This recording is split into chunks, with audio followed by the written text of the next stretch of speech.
어느 평범한 수요일 오후 한 남자가 경찰서를 찾아왔습니다.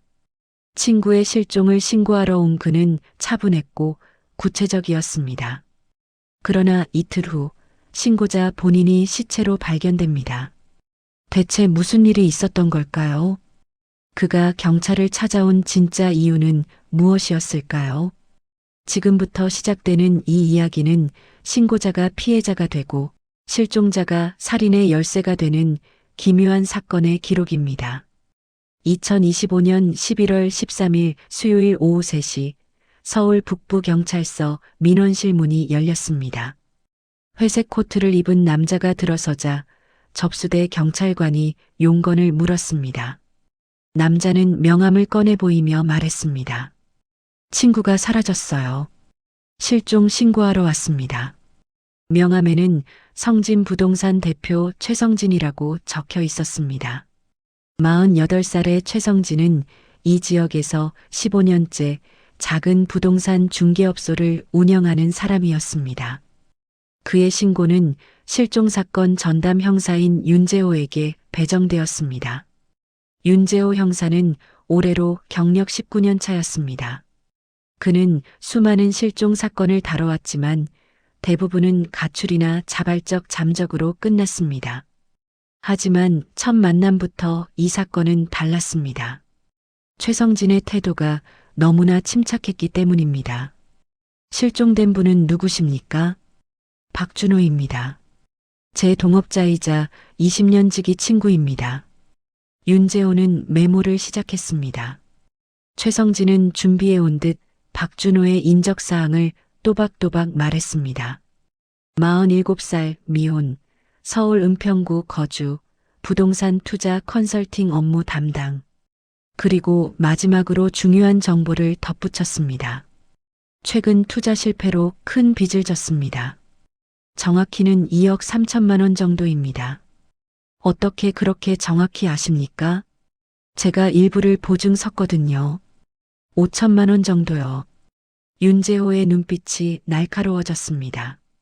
채무 관계가 있는 사람이 실종을 신고하는 경우 때로는 복잡한 사정이 숨어있기 마련이었습니다. 하지만 최성진은 전혀 동요하지 않았습니다. 마지막으로 연락한 게 언제입니까? 지난 일요일 밤 11시쯤입니다. 월요일 아침부터 전화를 받지 않더군요. 그럼 실종된 지 사흘째라는 말씀이시네요. 정확히는 72시간이 넘었습니다. 최성진은 휴대폰을 꺼내 통화 기록을 보여주었습니다. 월요일부터 오늘까지 박준호에게 걸었던 20통이 넘는 부재중 전화가 찍혀 있었습니다. 문자 메시지도 10여 건이었습니다. 모두 읽지 않은 상태였습니다. 준호가 이렇게 연락을 끊은 적은 한 번도 없었습니다. 아무리 바빠도 하루에 한 번은 연락했거든요.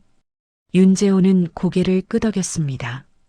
그의 경험상 이런 급격한 패턴 변화는 의미가 있었습니다. 혹시 극단적 선택을 암시하는 말이나 행동은 없었습니까? 최성진이 잠시 침묵했습니다. 그리고 천천히 대답했습니다. 빚 때문에 힘들어했던 건 사실입니다. 하지만 준호는 그런 사람이 아닙니다. 오히려 이번 일을 수습하겠다고 저한테 계속 말했어요. 새로운 투자처를 알아보고 있다고도 했고요. 그 새로운 투자처가 뭡니까? 자세히는 몰라요. 아직 확정된 게 아니라며 말을 아꼈습니다. 윤재호는 신고서를 작성하며 몇 가지를 더 물었습니다. 박준호의 가족관계, 평소 습관, 자주 가는 장소들. 최성진은 모든 질문에 막힘없이 답했습니다. 준호에게 가족은 없었습니다. 부모님은 일찍 돌아가셨고 형제자매도 없었습니다. 그래서 더욱 최성진이 신고할 수밖에 없었다는 설명이었습니다. 그럼 지금부터 박준호 씨 자택을 확인해 보겠습니다. 동행하시겠습니까? 네, 그러고 싶습니다.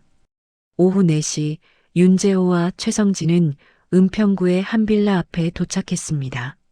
3층짜리 낡은 건물의 2층이 박준호의 집이었습니다.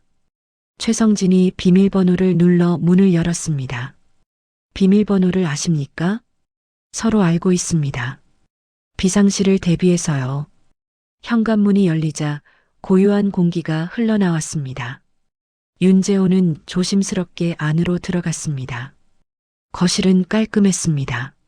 설거지된 그릇들이 식기건조대에 놓여 있었고 바닥에 먼지도 거의 없었습니다. 평소에도 이렇게 정돈된 편입니까? 준호는 깔끔한 성격이에요. 윤재호는 방을 둘러봤습니다. 침대 옆 책상 위에 노트북이 있었습니다. 전원은 꺼져 있었습니다.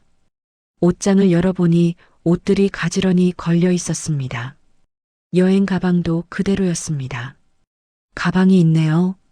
네, 그래서 더 이상합니다. 어딘가 멀리 간 것 같지는 않아요. 화장실과 주방도 확인했습니다. 모든 게 평범했습니다. 너무나 평범해서 오히려 이상할 정도였습니다. 사람이 급하게 나간 흔적이 전혀 없었습니다. 마치 잠깐 나갔다 올 것처럼 모든 게 제자리에 있었습니다. 윤재호는 현관 신발장을 살폈습니다. 운동화 한 켤레, 구두 두 켤레, 슬리퍼가 가지런히 놓여 있었습니다. 평소 신던 신발이 없나요? 최성진이 신발장을 들여다봤습니다. 검은색 운동화가 없네요. 준호가 가장 자주 신던 건데. 그럼 그 신발을 신고 나갔다는 얘기군요. 윤재호는 거실로 돌아와 노트북을 확인했습니다. 비밀번호가 걸려 있었습니다. 휴대폰도 보이지 않았습니다. 지갑과 열쇠도 없었습니다. 휴대폰, 지갑, 열쇠는 가지고 나간 것 같습니다. 그럼 자발적으로 나간 건가요? 아직 단정할 수는 없습니다. 윤재호는 책상 서랍을 열어봤습니다. 각종 서류와 영수증들이 들어 있었습니다. 그중 눈에 띄는 게 있었습니다. 은행 대출 서류였습니다. 2억 원짜리 신용대출이었고 날짜는 석 달 전이었습니다. 이 대출 아십니까? 네, 그게 문제의 시작이었습니다. 무슨 투자였습니까? 암호화폐 관련이었다고 들었어요.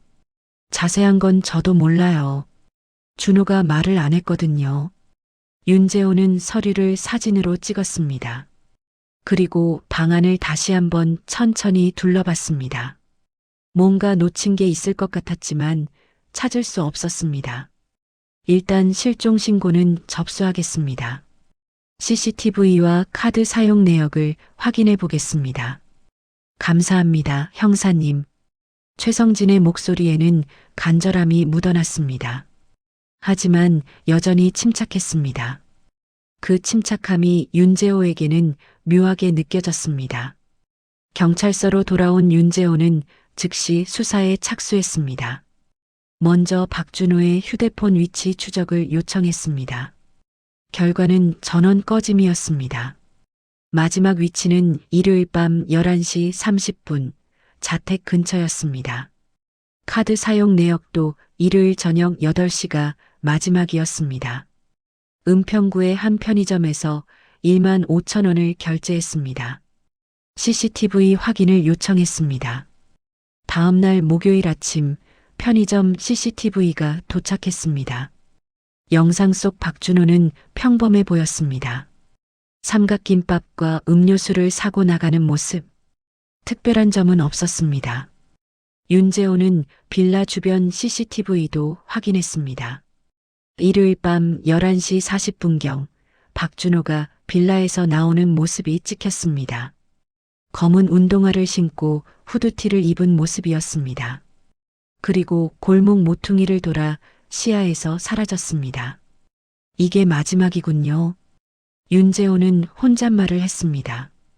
그 이후 박준호는 어떤 CCTV에도 잡히지 않았습니다. 마치 공기 중으로 사라진 것 같았습니다.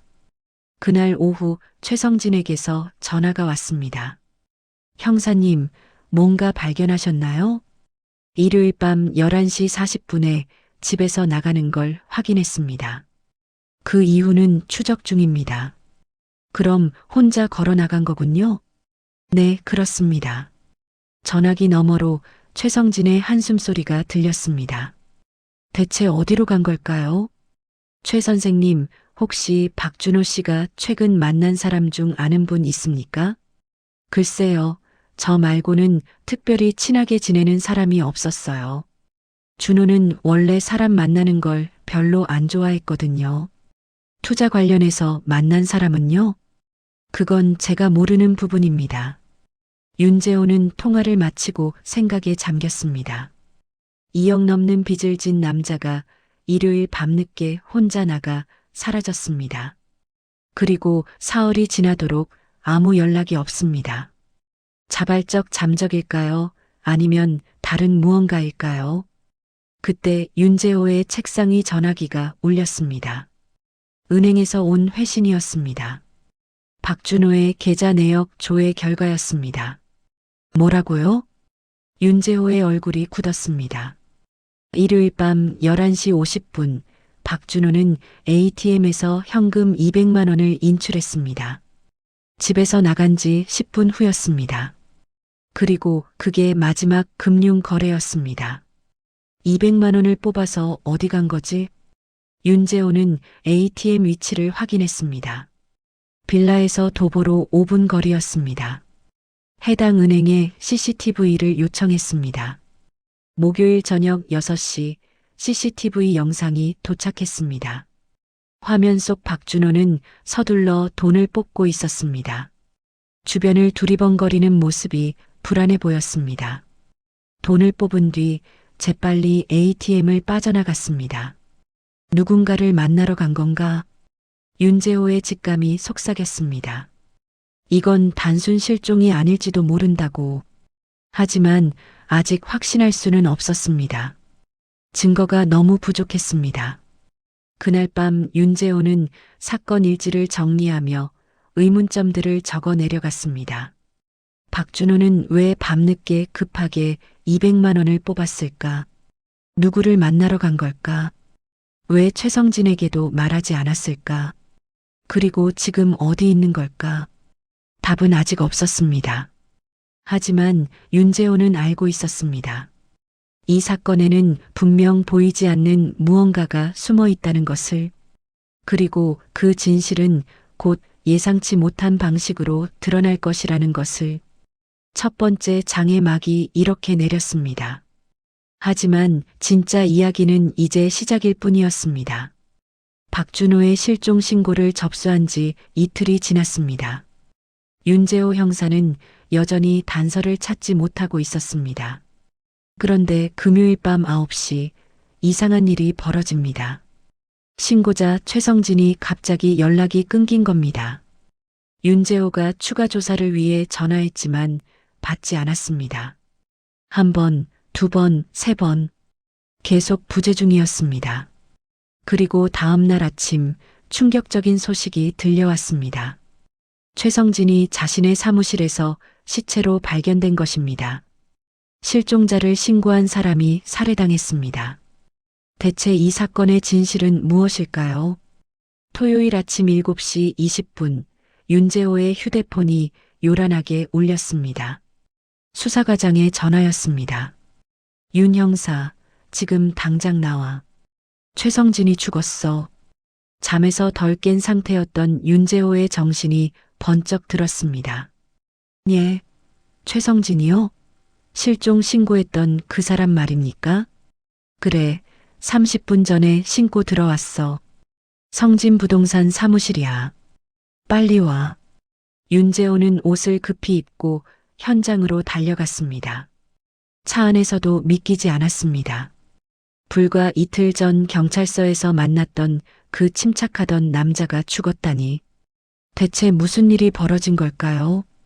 오전 8시 윤재호는 성진부동산 앞에 도착했습니다. 이미 순찰차 2대와 감식반 차량이 와 있었습니다. 건물 입구에는 경찰 통제선이 쳐져 있었고 구경꾼들이 모여들고 있었습니다. 상황이 어떻습니까? 윤재호가 현장을 지키던 경찰관에게 물었습니다. 1층 사무실 안에 있습니다. 청소 아주머니가 발견했어요. 윤재호는 장갑을 끼고 안으로 들어갔습니다. 사무실 문은 열려 있었습니다. 안으로 들어서자 바닥에 쓰러진 최성진이 보였습니다. 머리에서 피가 흘러 바닥에 고여 있었습니다. 이미 굳어버린 핏자국이었습니다. 감식반 팀장이 다가왔습니다. 사망 추정 시각은 어젯밤 9시에서 11시 사이입니다. 사인은 둔기에 의한 두부 손상이에요. 흉기는 발견했습니까? 아직입니다. 주변을 수색 중입니다. 윤재호는 조심스럽게 사무실을 둘러봤습니다. 책상 위는 어질러져 있었습니다. 서류들이 바닥에 흩어져 있었고 의자는 넘어져 있었습니다. 분명 격투가 있었던 것 같았습니다. 외부 침입 흔적은요? 그게 이상합니다. 문과 창문 모두 멀쩡해요. 강제로 열린 흔적이 없습니다. 윤재호의 눈이 좁아졌습니다. 외부 침입 흔적이 없다는 건 최성진이 범인을 알고 있었다는 의미였습니다. 스스로 문을 열어줬다는 뜻이었습니다. CCTV는 확인했습니까? 건물 입구에 하나 있는데 지금 확인 중입니다.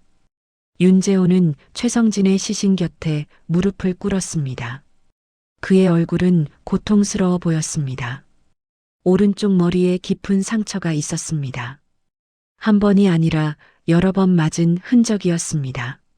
최소 3번 이상 가격당했습니다. 감식반 팀장이 말했습니다. 강한 분노가 느껴지는 범행이에요. 윤재호는 천천히 일어났습니다. 그리고 사무실을 다시 살폈습니다. 책상 서랍이 열려 있었습니다. 안을 들여다보니 비어 있었습니다. 원래 서랍이 비어 있었을까요? 모르겠습니다. 확인이 필요합니다. 컴퓨터는 켜져 있었습니다. 모니터에는 이메일 화면이 떠 있었습니다. 윤재호는 화면을 자세히 봤습니다. 받은 메일함이 열려 있었는데 가장 최근 메일은 어제 오후 6시에 온 것이었습니다. 부동산 거래 관련 내용이었습니다. 그때 감식반 직원이 소리쳤습니다. 형사님, 여기 뭔가 있습니다. 윤재호가 다가가자 직원이 쓰레기통을 가리켰습니다. 안에 찢어진 종이가 들어 있었습니다. 윤재호는 조심스럽게 꺼내 펼쳐봤습니다. 손으로 쓴 메모였습니다. 오늘 밤 9시 사무실에서 만나자. 필체가 거칠었습니다.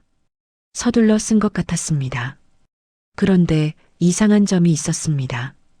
서명이 없었습니다. 누가 쓴 건지 알 수 없었습니다. 이거 지문 채취 가능합니까? 해보겠습니다. 윤재호는 메모를 비닐봉투에 넣었습니다. 그리고 다시 현장을 천천히 걸었습니다. 뭔가 놓친 게 있을 것 같았습니다. 바로 그때 건물 입구에서 한 여자가 울면서 들어오려 했습니다.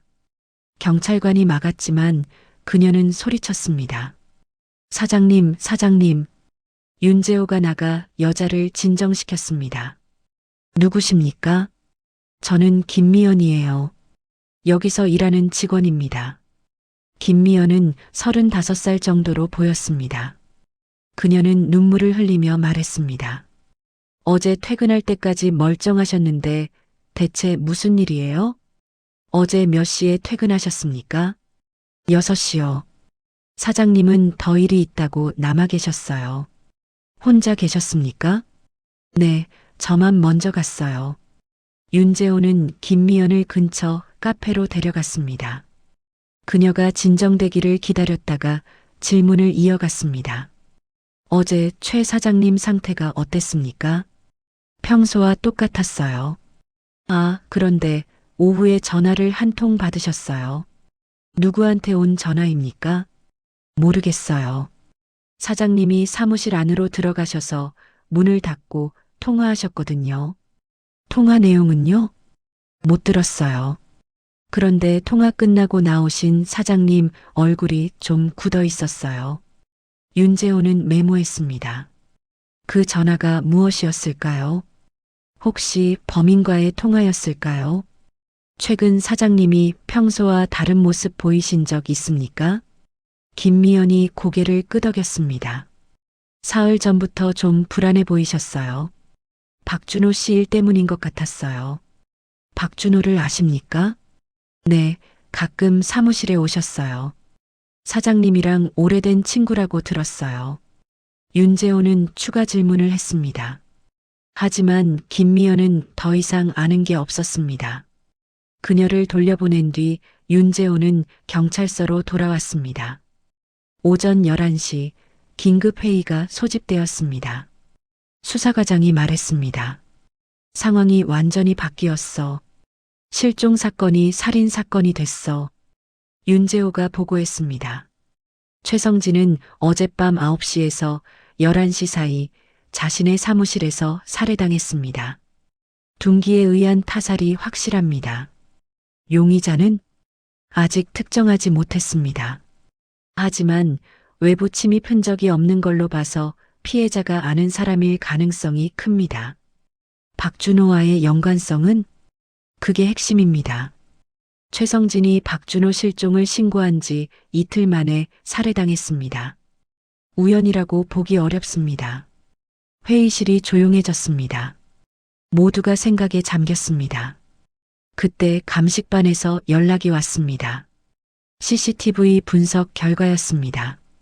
윤재호는 즉시 영상을 확인했습니다.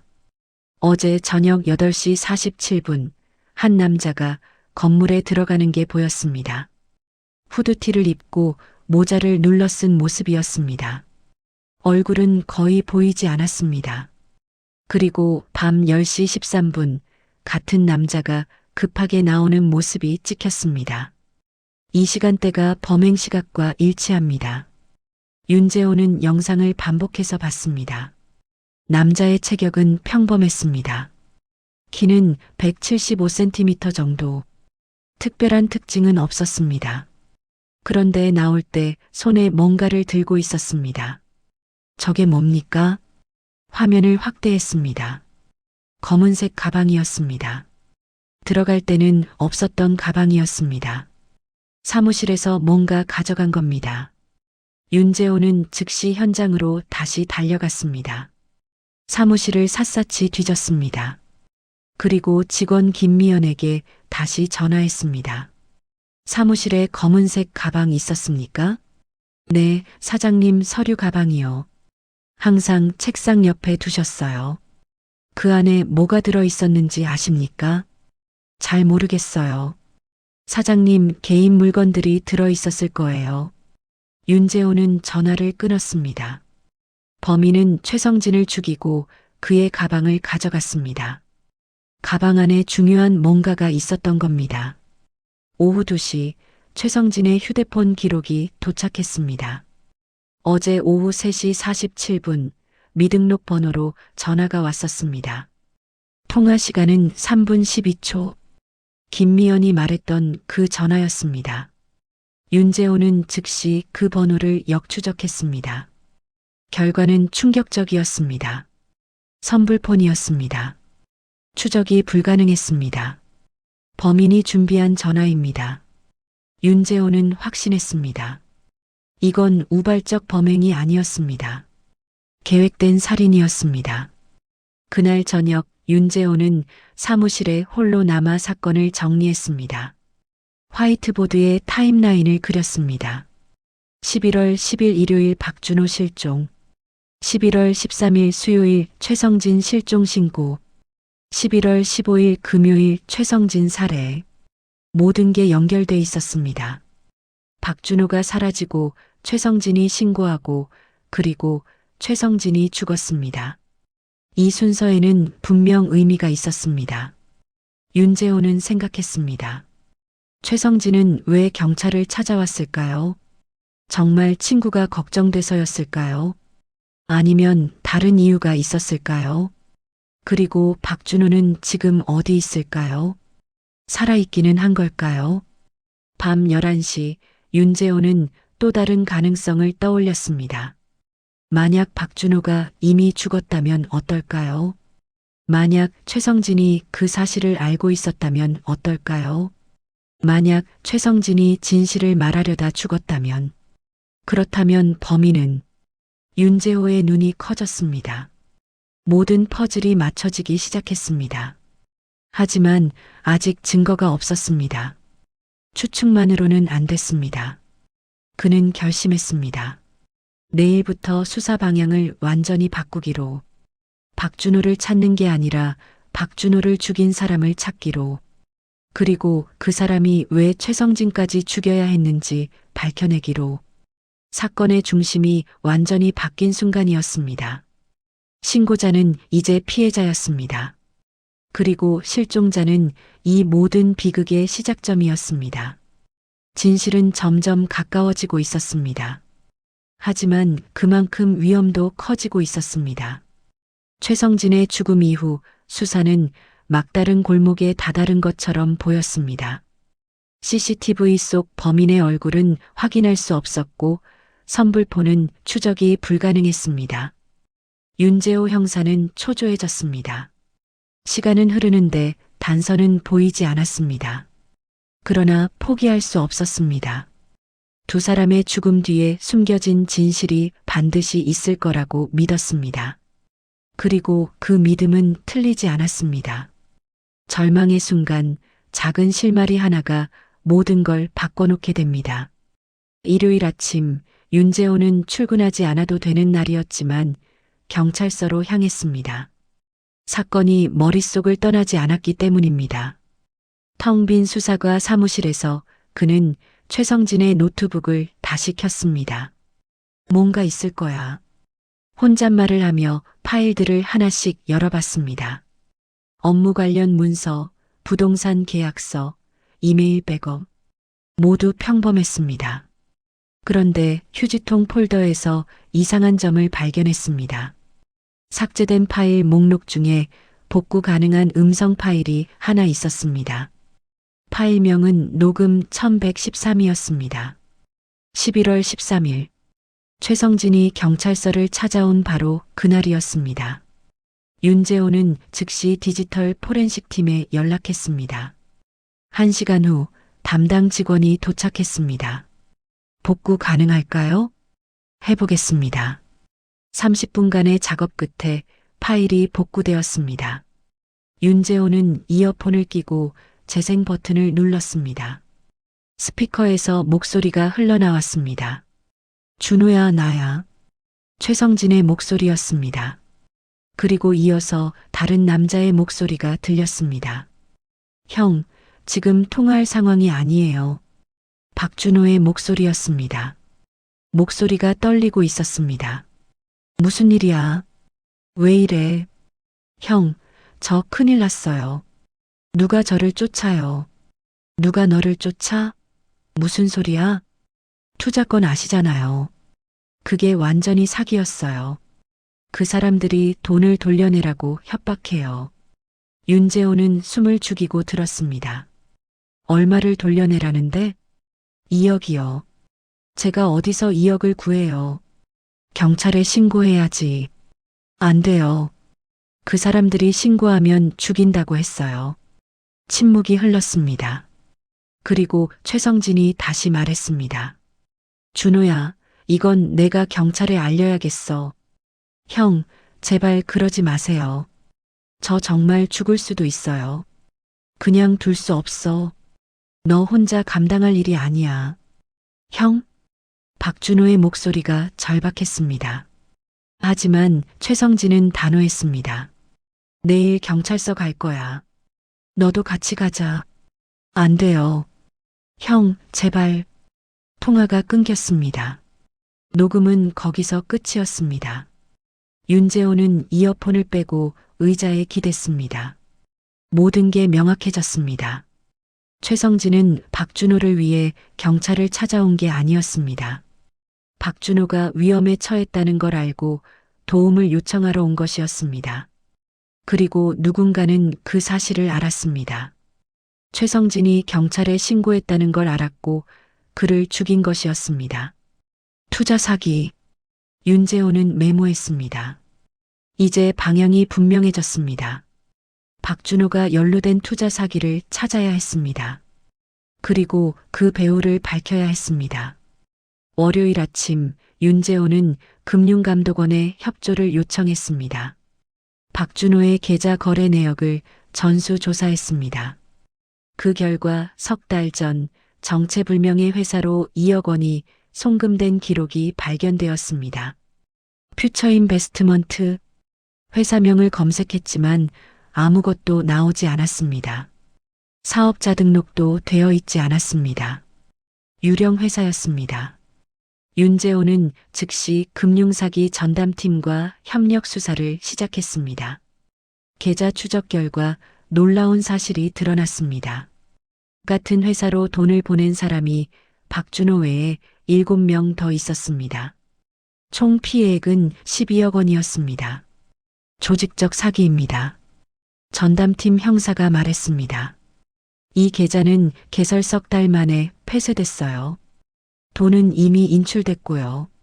인출한 사람은 누굽니까? 명의는 김철수로 돼 있는데 위조 신분증으로 만든 차명 계좌입니다. 또다시 막다른 길이었습니다. 하지만 윤재호는 포기하지 않았습니다. 다른 피해자들을 찾아야 합니다. 일주일간의 추적 끝에 피해자 7명 중 5명을 찾아냈습니다. 그들은 모두 같은 이야기를 했습니다. SNS를 통해 고수익 투자 제안을 받았다고, 처음에는 소액으로 시작해 실제로 수익이 났다고, 그래서 믿고 큰 돈을 투자했다가 모두 잃었다고. 그 사람들 얼굴 본 적 있습니까? 윤재호가 물었습니다. 없어요. 모든 거래가 온라인으로 이루어졌어요. 전화 통화는요? 한두 번 했는데 목소리를 변조한 것 같았어요. 단서는 여전히 부족했습니다. 그러나 윤재호는 계속 파고들었습니다. 피해자들의 진술을 종합한 결과 한 가지 공통점이 발견되었습니다. 모두 같은 카페에서 계좌 개설 서류를 받았다는 것이었습니다. 어느 카페입니까? 은평구에 있는 작은 카페였어요. 이름이 뭐였더라? 피해자 중 한 명이 휴대폰을 뒤적였습니다. 아, 여기 있네요. 카페 모닝글로리였어요. 윤재호는 즉시 그 카페로 향했습니다. 은평구 주택가 골목에 자리한 작은 카페였습니다. 안으로 들어가자 젊은 여자 주인이 반겼습니다. 어서 오세요. 윤재호는 경찰 신분증을 보이며 물었습니다. 몇 달 전 이 카페에서 투자 관련 서류를 주고받은 사람들 본 적 있습니까? 여자는 고개를 가로저었습니다. 글쎄요. 손님이 워낙 많아서요. CCTV는 있습니까? 3개월 전 거는 이미 삭제됐어요. 또 막혔습니다. 윤재호는 명함을 건네며 말했습니다. 혹시 기억나는 게 있으면 연락 주십시오. 카페를 나서려는데 여자가 불렀습니다. 잠깐만요. 생각해보니 한 사람이 기억나요. 누굽니까? 한 남자가 몇 달간 거의 매일 왔었어요. 노트북 들고 와서 구석 자리에 앉아 있곤 했죠. 그 사람 특징이 어땠습니까? 30 초반쯤 됐을까요? 마른 체격에 안경 쓰고요. 말수가 적었어요. 이름 아십니까? 카드 결제할 때 봤는데 이민수였던 것 같아요. 이민수. 윤재호는 그 이름을 메모했습니다. 그리고 즉시 신원 조회를 했습니다. 결과가 나왔습니다. 이민수 32살 무직. 그런데 놀라운 사실이 드러났습니다. 이 사람 최성진 부동산에서 일했었네요. 윤재호의 심장이 빠르게 뛰었습니다. 이민수는 1년 전까지 성진 부동산 직원이었습니다. 그리고 최성진과 금전 문제로 다퉜다는 기록이 있었습니다. 윤재호는 즉시 직원 김미연에게 전화했습니다. 이민수라는 사람 아십니까? 네, 알아요. 예전에 여기서 일했어요. 어떤 사람이었습니까? 김미연은 잠시 망설이다 대답했습니다. 능력은 있었는데 성격이 좀 까칠했어요. 사장님이랑 자주 부딪혔죠. 왜 그만뒀습니까? 횡령 의혹 때문이었어요. 사장님이 경찰 신고하겠다고 하니까 그냥 나갔어요. 그 이후로 연락한 적 있습니까? 없어요.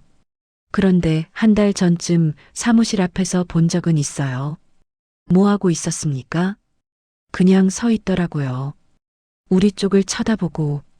윤재호는 전화를 끊고 즉시 이민수의 주소를 확인했습니다. 그리고 금융 기록을 조회했습니다. 그 순간 모든 게 맞아떨어졌습니다. 11월 10일 이민수의 계좌로 200만 원이 입금됐습니다. 같은 날 박준호가 ATM에서 인출한 금액과 정확히 일치했습니다. 찾았다. 윤재호는 숨이 가빠졌습니다. 이민수가 박준호에게서 돈을 받았습니다. 그리고 11월 15일 금요일 이민수는 최성진의 사무실 근처에 있었습니다. 주변 상가 CCTV가 그것을 증명했습니다. 모든 증거가 이민수를 가리키고 있었습니다. 윤재호는 긴급 체포 영장을 신청했습니다. 다음 날 새벽 6시 윤재호와 기동대원들이 이민수의 원룸을 포위했습니다. 문을 두드렸지만 응답이 없었습니다. 강제로 문을 열었습니다. 안은 텅 비어 있었습니다.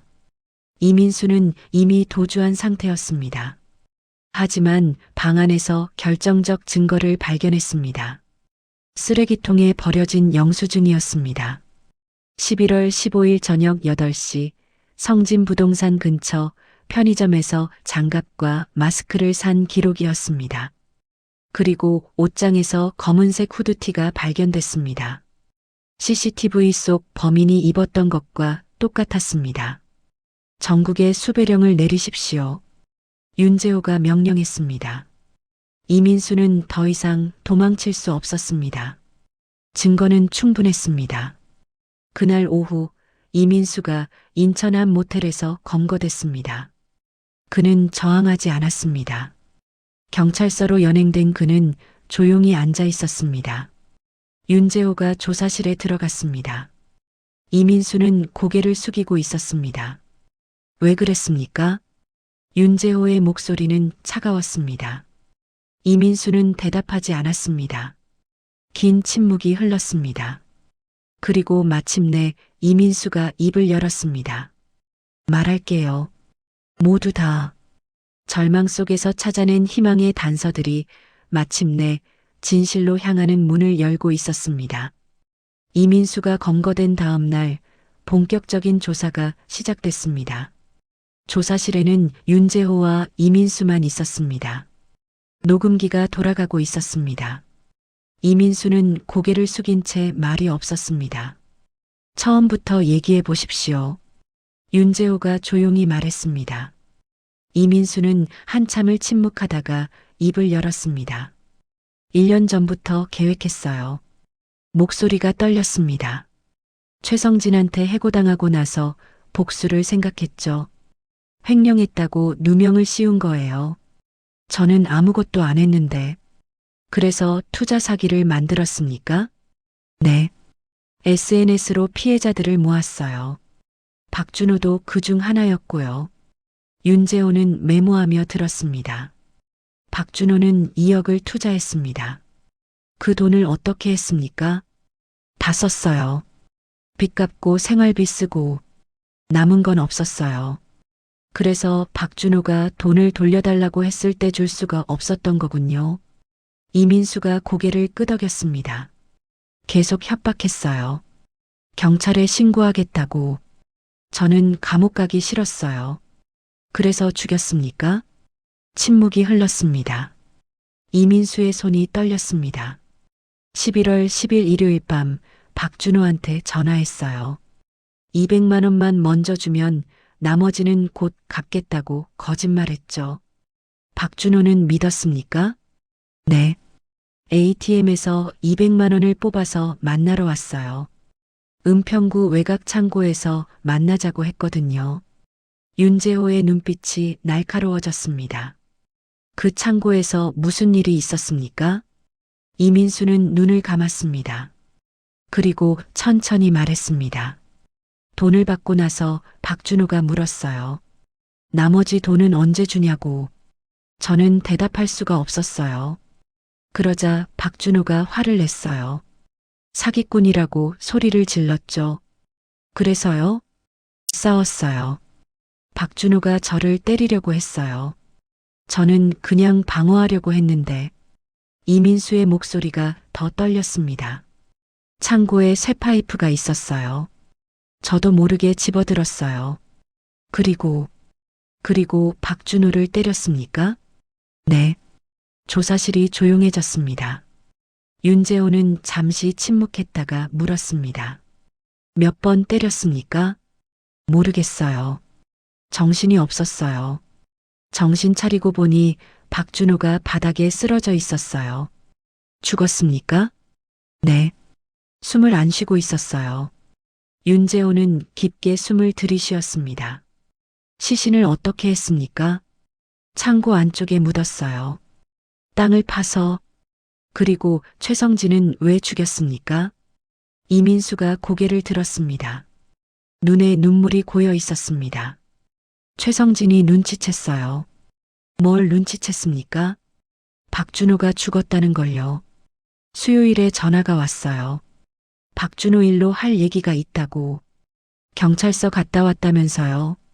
윤재호는 고개를 끄덕였습니다. 녹음 파일의 내용과 일치했습니다. 겁이 났어요. 최성진이 진실을 알면 저는 끝이니까요. 그래서 최성진을 죽이기로 결심했군요. 네. 금요일에 선불폰으로 전화했어요. 밤 9시에 사무실로 오라고 했죠. 박준호 얘기를 해주겠다고 거짓말했어요. 최성진은 왔습니까? 네. 사무실에 혼자 있었어요. 문을 열어줬어요. 이민수는 손으로 얼굴을 가렸습니다. 들어가자마자 쇠망치로 머리를 쳤어요. 여러 번. 최성진이 저항했습니까? 처음에는 했어요. 하지만 금방 쓰러졌어요. 그리고 가방을 가져갔습니까? 네. 안에 녹음 파일이 있을까봐 걱정됐어요. 가져와서 다 확인했어요. 윤재호는 메모를 마쳤습니다. 모든 진술이 증거와 일치했습니다. 박준호의 시신이 묻힌 창고 위치를 말해 주십시오. 이민수는 주소를 불렀습니다. 은평구 외곽의 폐공장 뒤편 창고였습니다. 그날 오후 3시 수사팀이 현장에 도착했습니다. 낡은 창고 안쪽 땅이 파헤쳐진 흔적이 있었습니다. 감식팀이 조심스럽게 파기 시작했습니다. 30분 후 검은 비닐에 쌓인 무언가가 나왔습니다. 비닐을 열자 박준호의 시신이 드러났습니다. 부패가 많이 진행된 상태였습니다. 신원 확인 가능합니까? 윤재호가 물었습니다. 감식팀장이 고개를 끄덕였습니다. 옷과 소지품으로 확인 가능합니다.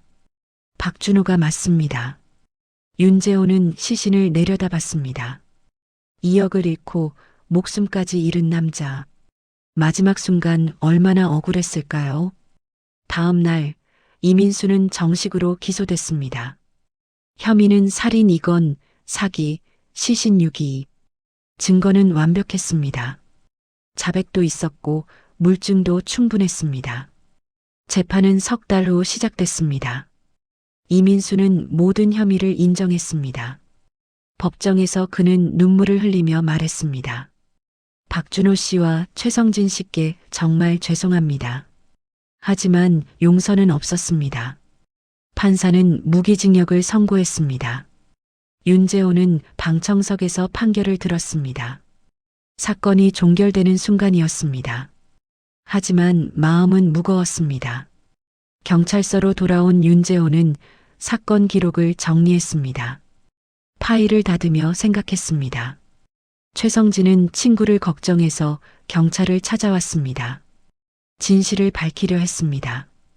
그 선택은 용기 있는 것이었습니다. 하지만 그 용기가 그를 죽음으로 이끌었습니다. 가장 먼저 경찰을 찾은 사람이 가장 먼저 희생됐습니다. 진실에 가까이 다가간 사람이 가장 위험한 사람이 됐습니다. 윤재호는 창밖을 바라봤습니다. 어둠이 내리고 있었습니다. 정의는 언제나 늦습니다. 그가 혼잣말을 했습니다. 하지만 반드시 옵니다. 박준호와 최성진의 죽음은 헛되지 않았습니다. 진실이 밝혀졌고 범인이 처벌받았습니다. 그것만이 윤재호가 줄 수 있는 위로였습니다. 이 사건은 그렇게 끝났습니다. 신고자가 피해자가 되고 실종자가 살인의 열쇠가 된 기묘한 사건. 하지만 진실은 결국 드러났습니다. 정의는 느릴지언정 반드시 옵니다. 여기까지가 신고자가 희생자가 된 사건의 전말이었습니다. 이 이야기가 흥미로우셨다면 구독과 좋아요 부탁드립니다. 다음에도 더 흥미진진한 미스터리 이야기로 찾아뵙겠습니다. 감사합니다.